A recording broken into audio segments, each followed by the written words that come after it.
esse é? Não, eu quero a base. É que eu gosto de usar, né? Certo.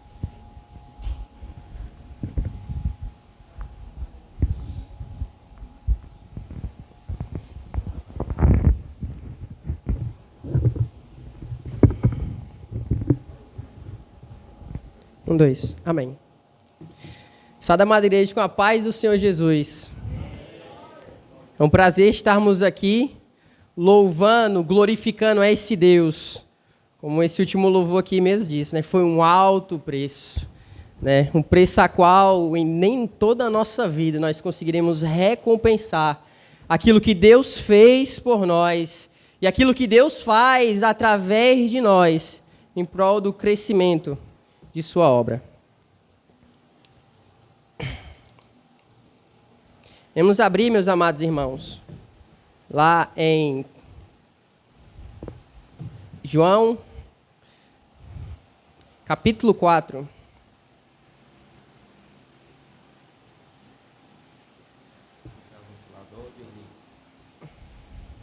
Pode deixar.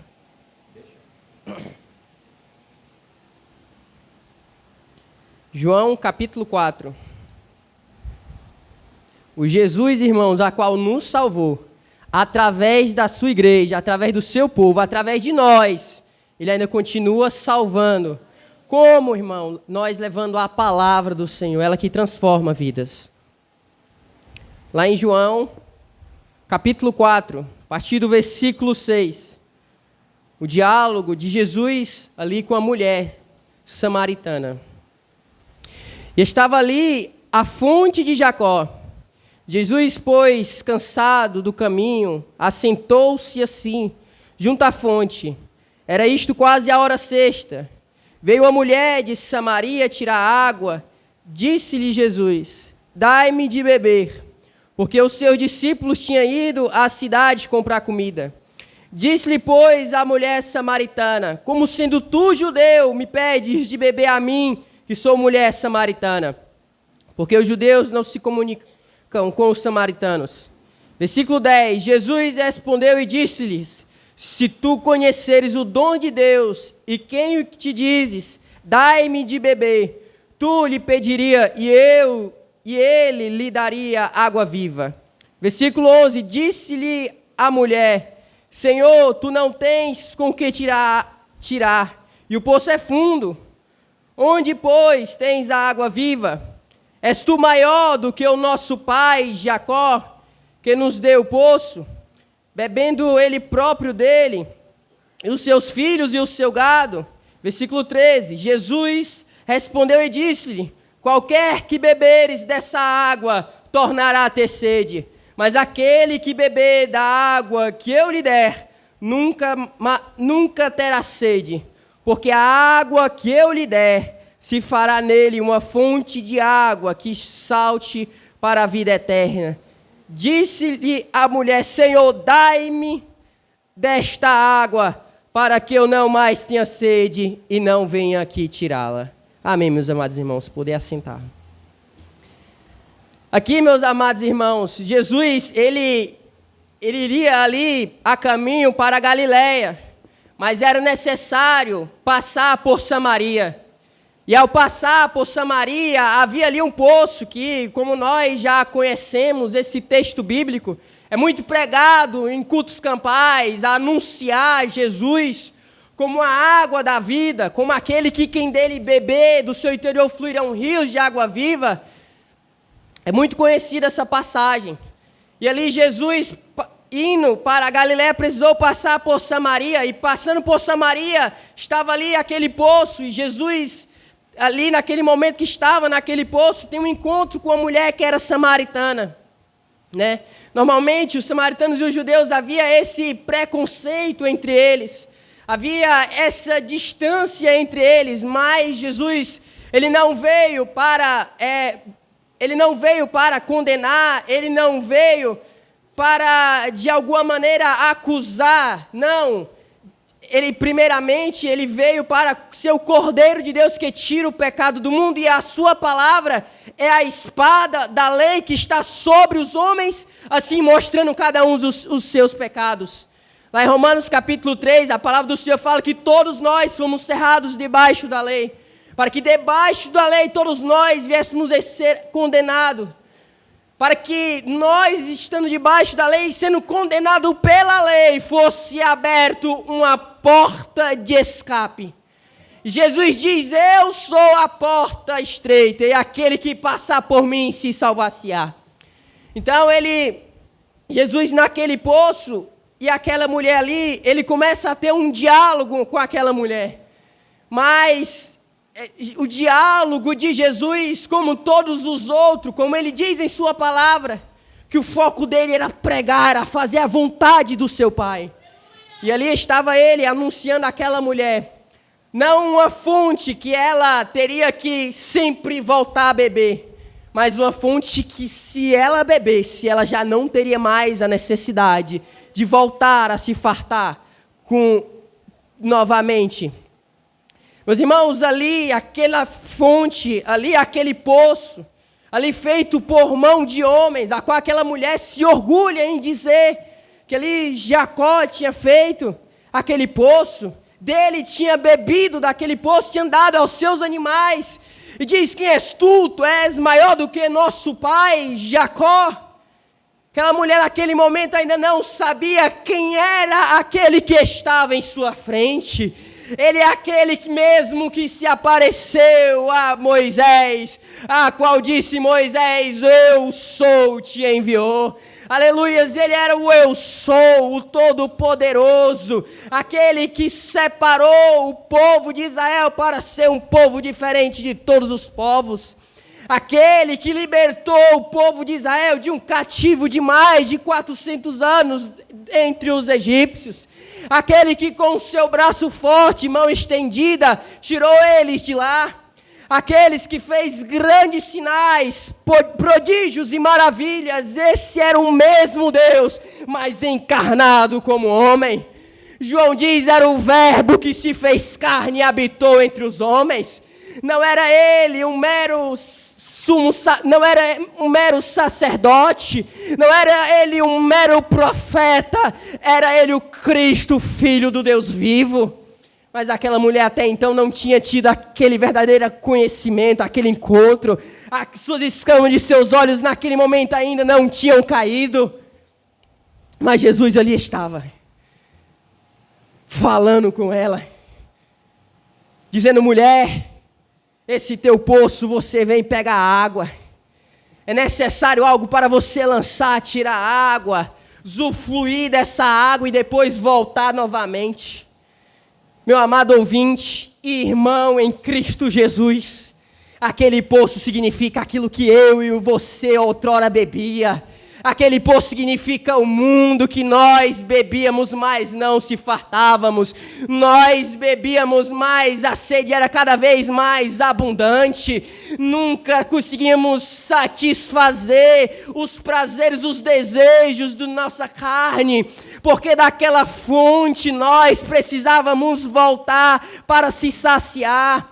Ali, meu amado irmão, representa o mundo, aquele poço que nunca será suficiente para saciar o homem, nunca será capaz de saciar o homem em sua inteireza, nunca será diferente.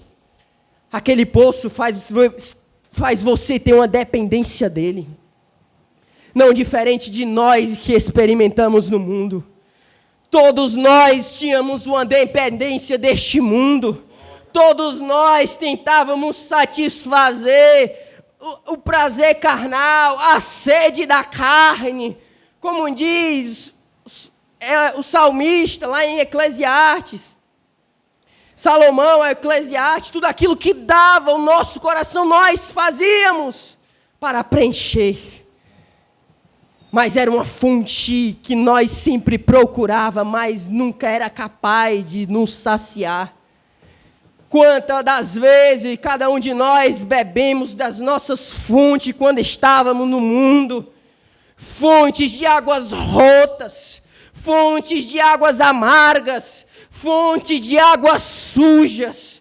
Quantas das vezes pensávamos que estávamos se banqueteando quando nós estávamos comendo as bolotas que este mundo oferece?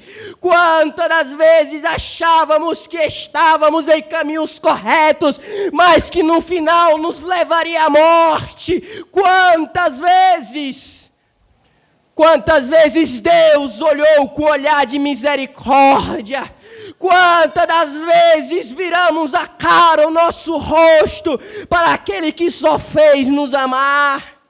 Quantas vezes Ele sempre nos apresentou uma fonte. Ele era a fonte. Ele disse para aquela mulher: mulher, tu bebe dessa água.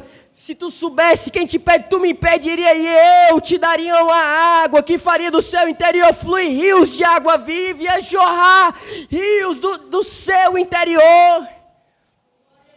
Até um dia, meu amado irmão, até um dia que nós deixamos aquele poço, até um dia que nós deixamos o mundo e experimentamos de Cristo. Aleluia, experimentando de Cristo, agora nada mais a razão a não se for Cristo em nossa vida. Aleluia, Cristo é suficiente. Cristo, Ele é mais do que suficiente. Ele apenas não nos saciou, mas fez de nós uma fonte que jorra para a vida eterna. Uma fonte inesgotável. Isso Ele fez de nós, Ele fez em nós. E agora, meu amado irmão, nós devemos ter uma profunda gratidão. Aquela mulher, ela continuou tendo um diálogo com Jesus. Mas ao ter o diálogo, Jesus continua, até o ponto de questionar ela, para falar: vai lá, busca os seus maridos, teu marido e tal. Ela diz: eu não tenho, Senhor. Disseste bem, tiveste 5, mas nenhum te pertence. Daí Jesus começa a dialogar com ela, e aquela mulher começa a ter suas dúvidas derrubadas, começa a ver que ele não era um mero profeta, até chegar no versículo 25, vai dizer assim: a mulher disse-lhe: eu sei que o Messias, que é o chamado Cristo, vem. Quando ele vier, nos anunciará todas as coisas. Jesus disse-lhe: eu sou, eu que falo contigo. A luz de Jesus, ele se declara àquela mulher. Jesus diz verdadeiramente quem é, e aquela mesma mulher, ela vai por toda Samaria ali anunciar a Cristo, e anunciando a Cristo, muitos outros samaritanos vêm por meio dela, por meio de uma mulher a qual estava buscando do poço de Jacó água para se satisfazer. Mas achou em Jesus uma verdadeira água que satisfaz. Mas não querendo só para si essa água, essa mulher leva também para os samaritanos.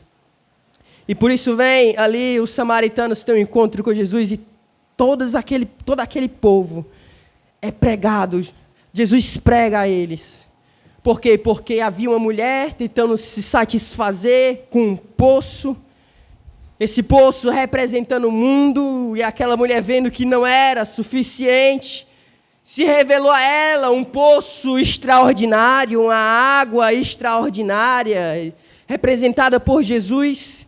E aquela mulher, provando da água que lhe representava Jesus, ela não se satisfaz em ficar consigo só, mas leva também aos samaritanos. Então vemos, meus amados, uma coerência. Algo que acontece, algo que é uma consequência. Vemos ali também na história daquele endemoniado de Gadara.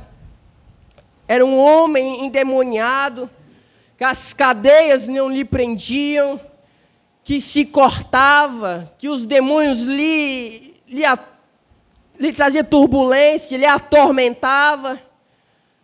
Mas que Jesus, indo até aquele lugar, ele vai até aquele homem oprimido pelo diabo, e ele liberta aquele homem pela autoridade a qual ele tem. E aquele homem que jazia oprimido, havia ele sendo tormentado, ele é liberto, estava ele nu, se veste, e quer seguir a Cristo. Mas Jesus diz, fica e volta aos teus parentes e diz o que Deus fez por ti. E ele volta e anuncia ali o que Deus fez por ele, não apenas para os seus parentes, mas por toda a Decápole. Então vemos também a semelhança daquela mulher, alguém que provou de Jesus, alguém que foi liberto por Jesus, querer seguir a Jesus, mas Jesus tinha para ele um caminho mais excelso. Jesus diz, fica e anuncia. E ali aquele homem ficou e anunciou. Então vemos, meus irmãos, aquela mulher samaritana que satisfazia daquele poço, viu que havia algo mais excelso em Jesus e trouxe vários para ouvir Jesus. Demoniado de Gadara também, liberto por Jesus, anunciou em Decápolis a Jesus o quão grandes coisas Deus fez. Ele como um testemunho vivo de um Deus que liberta, que opera grandes coisas. Ali também não se conteve em ficar para si próprio. Jesus, meus amados irmãos, ele é o extraordinário. Ele, ali nos evangelhos, Jesus, ele se compara a várias coisas. Em João, capítulo 4, como nós falamos, ele se compara como uma água, que quem dele bebe, fluirá rios de água viva. Lá em João, capítulo 7, também Jesus se compara a uma fonte. João, capítulo 7, versículo 37, assim irá falar.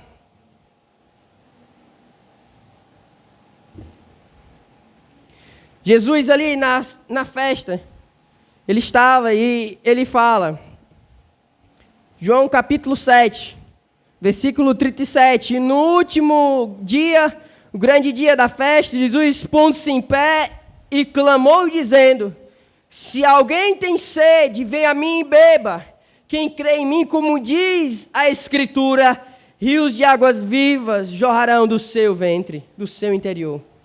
Então, olha, Jesus novamente, ele se compara como a água. Meus irmãos, no mundo os homens estão com sede. E eles tentam saciar a sua sede com as coisas do mundo, porque eles não conhecem as coisas de Deus. Satanás, o príncipe deste século, cegou-lhes o seu entendimento, a sua mente, os seus olhos. Eles não conseguem contemplar, como diz o salmista Davi, e que como nós também cremos que mais vale um dia na presença do Senhor, nos átrios do Senhor, do que 1000 dias distante dele. O homem natural, o homem do mundo não percebe isso. Por isso que nas festas carnais, como passamos agora no carnaval, os homens tentam se satisfazer com toda sorte de imundície. É a sodomia, é o alcoolismo, a prostituição, feitiçaria, a mentira, toda sorte de pecado o homem tenta se satisfazer. Por quê? Porque ele achou naquilo uma fonte. Para ele, é a fonte que de alguma maneira pode saciar. E para eles traz um gozo, um prazer momentâneo, mas que no final torna a ter um vazio novamente. No final de tudo, aquilo passa. A consequência vem. Seus pecados estão sendo escritos no livro da culpa. Suas consciências pesam pela traição ao seu cônjuge, pelo gasto excessivo e por tantas outras coisas. As consequências vêm. Mas eles acharam naquilo uma fonte suja, uma fonte amarga, uma fonte que traz sede novamente. Mas eles não acharam outra coisa. Para eles não há outra saída. Assim como para nós outrora, irmãos. Nós muitas das vezes pregamos e vemos por que fulano isso, fulano naquilo, ele não sai dessa vida e tal. Meus irmãos, ele está cego. Somente o Espírito Santo o convencendo dos seus pecados, e eles não resistiram em seu coração para se converterem a Cristo. Caso contrário, o Espírito Santo irá até eles o convencer, mas eles endurecerão seu coração para continuar obstinados em seus maus caminhos. Mas, meus amados irmãos, infelizmente, essa é a fonte que o mundo achou. A fonte que o mundo, a juventude da minha idade achou, foi os prazeres sexuais, foram as drogas, foram o crime, o assassino, as facções criminosas e tudo mais. Foi essa fonte que a juventude da minha época tem achado. Isso é triste e dói o coração. A fonte, meu amado, de pessoas com mais idades que têm achado, muitas das vezes, é o álcool. Como muitos do que aqui estão presentes outrora achou. Mas era uma fonte que não saciava. Era uma fonte que voltava a ter sede. Era uma fonte que não era suficiente. Mas a gente encontramos em Jesus. Porque Jesus, Ele, há mais de 2000 anos, Ele veio por nós. Ele veio a este mundo para morrer em uma cruz, se fazendo por nós malditos, para que pela nossa maldição imposta a Ele, nele, os nossos pecados sendo levados por Ele, nós pudéssemos ter dele a santidade. Como diz lá em Corinto, que pela sua riqueza, pela sua pobreza, nós fomos enriquecidos. Então, aquilo que era atribuído a Ele, a santidade, as boas obras, a filiação, foi nos atribuído quando nós aceitamos a Ele. E tudo aquilo que era nossos pecados, todos os nossos más escolhas, más caminhos, foi levado sobre Ele. Por isso, meus amados, que nós conseguimos agora enxergar uma visão espiritual que este mundo não enxerga.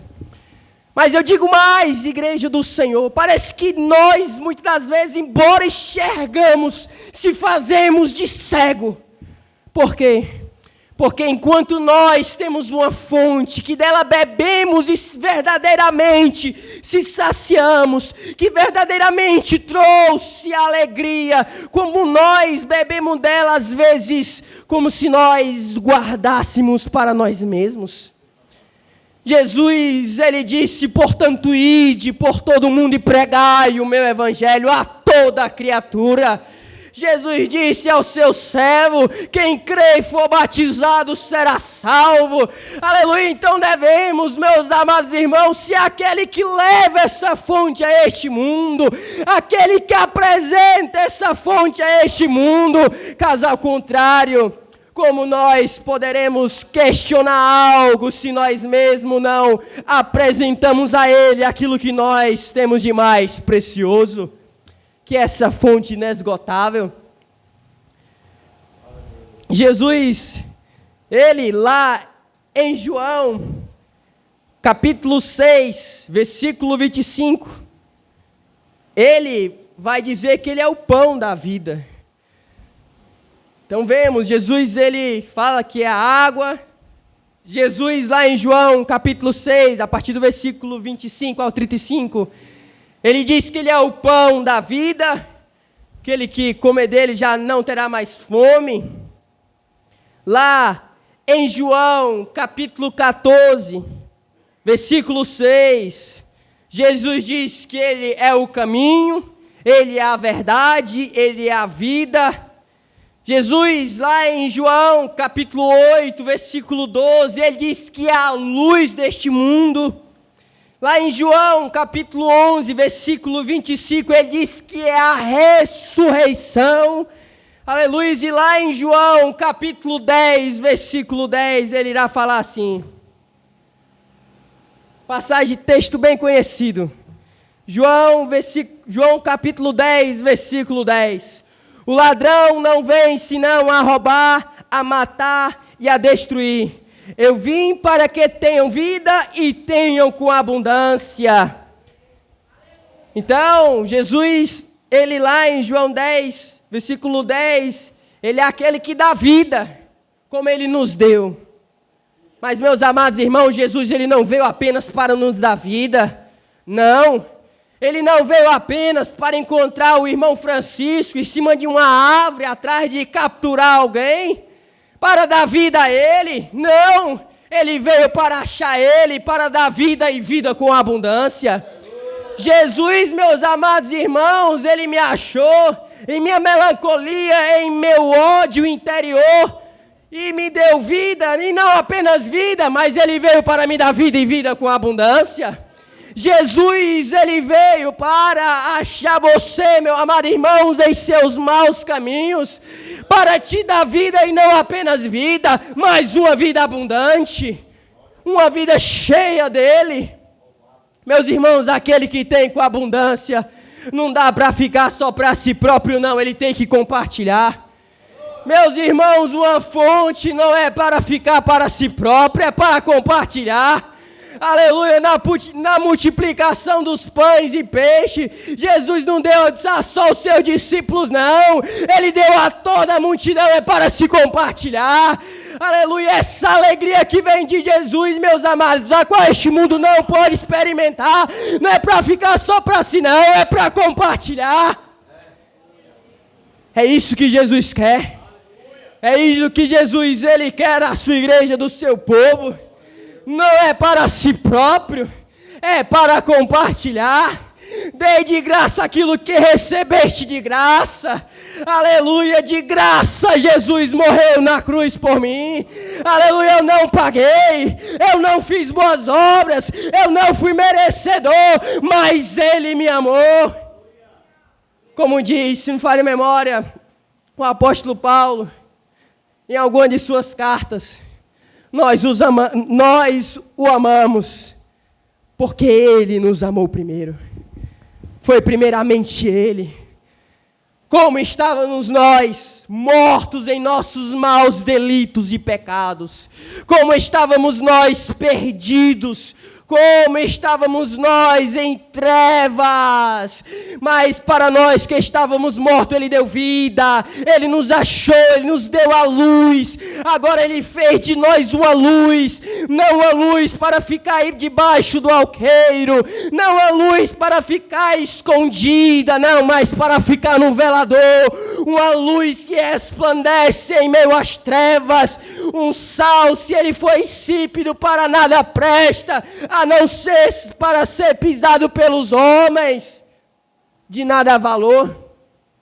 Mas o sal, ele tem sua eficácia, mas no modo correto, bem utilizado, e não insípido, mas com as suas propriedades. Meus irmãos, Deus te deu propriedade. Meus amados irmãos, nós agora não somos apenas um mero vendedor, não somos apenas um mero porteiro, um mero trabalhador, não, eu sou embaixador de Cristo, nós somos o embaixador de Cristo aonde quer que viemos andar, aonde quer que andemos, somos a luz deste mundo. Não dá, meu amado irmão, para esconder, não dá. O sangue de Cristo te lavou de todo pecado, agora tu brilha mais alvo do que a neve, mais alvo do que a branca lã. Agora parece, meus irmãos, que já não há mais isso entre os crentes. Parece que este júbilo já não está mais enraizado em nossos corações. Que tristeza, que lamentação. Pessoas que tiveram um encontro com Jesus, irmãos que experimentaram do novo nascimento, já não sentem mais nada por este mundo. Já não aflige os seus corações. Continua com a vida monótona, parada, quase que sem sentido, vazia. Não, meus amados irmãos, Deus não te fez para isso. Ei, Deus não te fez para ser idólatra a tua família. Deus não fez o homem para idolatrar o seu trabalho, não. Ele fez para fazer a sua vontade. Aleluia, não devemos utilizar aquilo que Deus nos deu como bênção para modificar como maldição. Muitos têm feito da família quase que uma maldição. Tem atrapalhado a obra, tem sumido da obra, tem se afastado da comunhão entre os irmãos. Será que verdadeiramente experimentou Jesus? Porque o Jesus a qual eu sirvo, ele diz lá em Corinto, quer comais ou quer bebais, quer façais qualquer outra coisa, façais tudo para a honra e glória de Deus. Então devemos ter a nossa família para a glória de Deus. O nosso trabalho não deve ser um impedimento diferente, lá deve ser um campo missionário. Aleluia, Jesus diz, olhai para o campo, e eu digo que a seara está madura, mas poucos são os ceifeiros, mas rogue o Pai que mande mais ceifeiros. Meus amados irmãos, a seara é grande, a seara está aí, há almas sedentas. A ex-Francisco precisando ouvir a palavra de Deus, a ex-Guilhermes precisando ouvir a palavra de Deus, a ex-Marcílios, a ex-Edmilson, a ex-Renatos. Não vamos ficar de braços cruzados, esperando eles morrerem e pronto, e acabou. Lá em 2 Reis, capítulo 7, há uma história, que ali é contada a história a qual, ali Jerusalém, se não for memória, estava sendo sitiada pela Síria.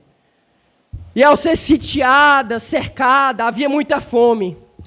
Nessa fome, muitas pessoas morrendo naquela cidade que estava sitiada, ao ponto de uma mulher negociar com a outra o seu próprio filho, dizer, façamos hoje o teu filho, cozinhamos ele hoje e amanhã nós comeremos o meu. Esse era o ponto da miséria e da calamidade que havia naquele local. A fome desolava aquele local, aquele lugar. Mas aí Deus, com a sua misericórdia, Ele acaba com aquele cerco ali, aquela cidade. E acabando com aquele cerco naquela cidade, havia 3 leprosos, que eles não podiam ficar dentro da cidade porque eram leprosos. E por estar com medo da nação da Síria, eles também não iam até o povo sírio. Ficava nisso, vamos para lá, vamos para cá, se ficar aqui vamos morrer de fome, se formos para lá eles vão nos matar. Até o ponto que aqueles leprosos, não tendo o que fazer, foi até os sírios. Foi até o exército da Síria, onde estavam ali acampados. Chegando lá, não tinha ninguém. Começaram a se banquetear. Começaram a guardar joias, guardar tesouros, se alegrar. Olha o que nós temos só para nós. Olha o que nós temos só para nós. Agora isso é tudo nosso. Mas aí eles caíram em si. Eles caíram em si.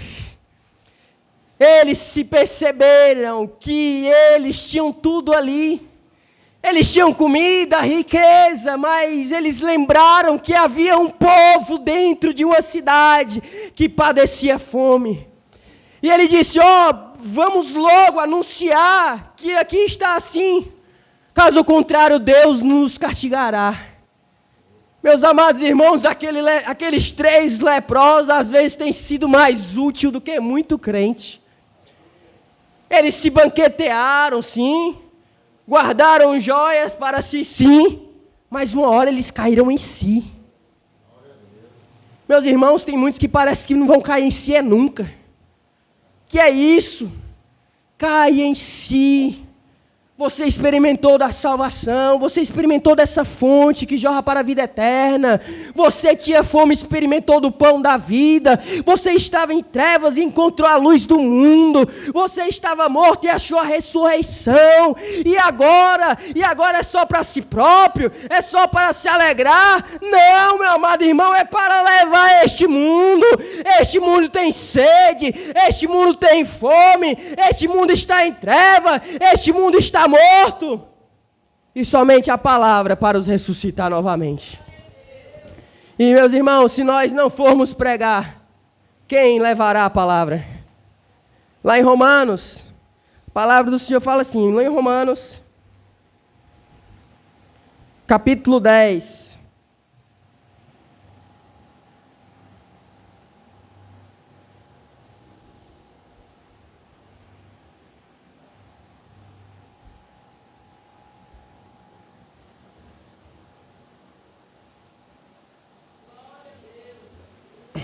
versículo 13. Porque todo aquele que invocar o nome do Senhor será salvo. Como, pois, invocarão aquele em quem não creram? E como crerão naquele de quem não ouviram? E como ouvirão se não há quem pregue? E como pregarão se não forem enviados? Como está escrito, quão formosos os pés dos que anunciam o evangelho de paz, dos que trazem alegres novas de boas coisas. Meus amados, como eles crerão se não ouviram a palavra? E como ouvirão se não há aqueles a quem a eles preguem? E como pregarão se não enviarão? Meus amados, eu já sei de uma coisa, que enviar nós já fomos, enviado nós já fomos. Agora falta o quê? Pregar. Para quê? Para eles crer. E crendo, se converta. E se convertendo, pregue também. Meu amado, uma vez eu trouxe isso até no grupo familiar, em um bom sentido. O evangelho ele é um ciclo vicioso. Em um bom sentido. Por quê, irmão Guilherme? Porque aquele que dele experimenta, meu amado, ele não pode ficar só para si próprio, não. Ele tem que compartilhar. E quando ele compartilha, a pessoa a qual foi compartilhada crê também. E quando ele crê, ele não consegue ficar só para si próprio, ele anuncia também.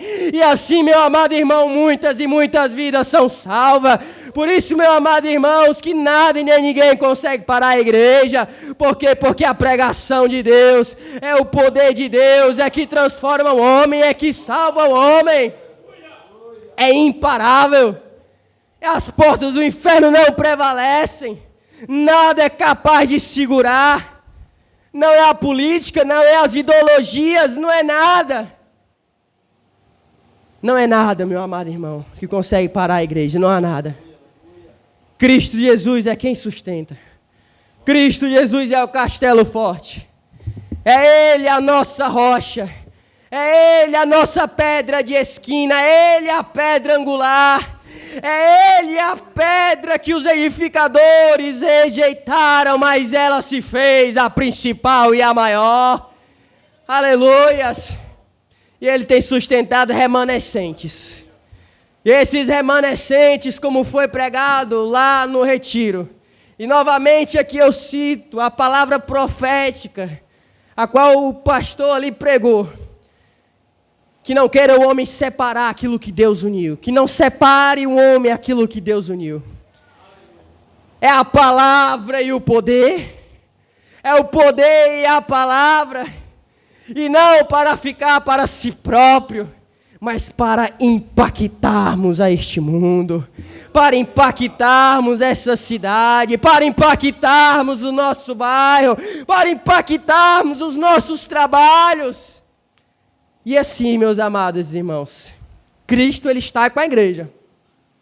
Cristo é aquele que dá vigor. Cristo é aquele que batiza com o Espírito Santo. Cristo é o que cura os enfermos. Cristo é o que salva. Cristo, como diz lá em Hebreus, capítulo 13, versículo 8, Ele é o mesmo Deus de ontem, de hoje, será o mesmo Deus eternamente. Então Cristo é o Deus que está perpetuando a sua obra. Aleluia, a sua palavra é a mesma, não há sombra de variação. Agora, meus amados irmãos, cabe nós pegarmos a nossa enxada, pegarmos as nossas lanças, se armarmos para batalhas, sairmos ao campo para colher frutos, sairmos para desfazermos com as obras do diabo. Meus amados irmãos, os oprimidos, quem deve libertar, não é, meu amado, é conselho, não é esses negócios que o povo faz aí com psiquiatra, com psicólogo, essas consultas mundanas, a pessoa sendo atormentada e procurando cura nisso, cura em outras coisas. Mas, meus amados irmãos, o poder está sobre nós. Está sobre nós a autoridade, meus amados irmãos, para impor a mão sobre os enfermos e eles serem curados, para desfazermos com as obras do diabo. Nós somos soldados. Cadê os soldados valentes? Cadê aqueles que pregam a palavra do Senhor cessantemente? Cadê aqueles que choram entre o altar pela condição deste mundo? Cadê aqueles loucos que estremecem a essa nação, esta cidade? Cadê aquele povo barulhento, aqueles loucos e apaixonados por Cristo, os inconformados, aqueles que provaram de Jesus e jamais conseguirão ficar calados, porque grandes coisas o Senhor fez por nós? Cadê esses? O Senhor está convocando o seu exército. Ele está convocando o seu soldado. Se põe de pé. Aleluia. Se levanta, igreja. Está na hora de saquearmos o inferno, de abalarmos com a estrutura do inferno. Não de ficar apenas na nossa mordomia, do nosso lazer, da nossa preocupação, não. Está na hora de olharmos para o céu e vermos o céu aberto diante de nós. O céu aberto, Ele mandando fogo, Ele mandando a sua palavra, Ele mandando dons espirituais. Ele diz: tenhais ousadia para entrar no santíssimo lugar, por meio do nosso Senhor e Salvador Jesus Cristo. Meu amado irmão, é uma igreja, a igreja do Senhor deve ser uma igreja avivada, uma igreja esperta, uma igreja animada, não uma igreja moribunda, não uma igreja fraca, triste, cabisbaixa, não. Devíamos ser assim no mundo. O que falta, meus amados, é o primeiro amor. O que falta é a gratidão. O que falta é recordarmos aonde nós estávamos. Há anos atrás, eu era o mesmo jovem, mesmo porte físico, estudava e tudo mais, mas não tinha uma fonte no meu interior. Havia ódio, muito ódio, se deleitava naquilo, mas aí eu provei de Jesus, esse ódio se transformou em amor. A tristeza se transformou em alegria. E agora, como posso eu ficar calado se há tantos como eu neste mundo? Lembra-te, meu amado irmão, há tantos como você era outrora neste mundo, precisando de você, precisando que você leve esta palavra. Aleluias. Que para aqueles que não creem é loucura, mas para nós que somos salvos é o poder de Deus. É o que transforma o homem, é o que há de transformar vidas, meus amados irmãos. Então, meus amados irmãos, sai desse comodismo, sai desse sofrer espiritual, joga de lado, tira para o lado, sai disso, vai ao santo lugar. Entra no santíssimo lugar por meio de Cristo Jesus. Recebe do Senhor vigor espiritual, físico, autoridade, ousadia. E pregue a palavra, porque grandes coisas o Senhor há de fazer. Aqui eu agradeço a minha oportunidade em nome de Jesus. O Senhor é aquele que salvou e continua através de nós salvando vidas. Amém.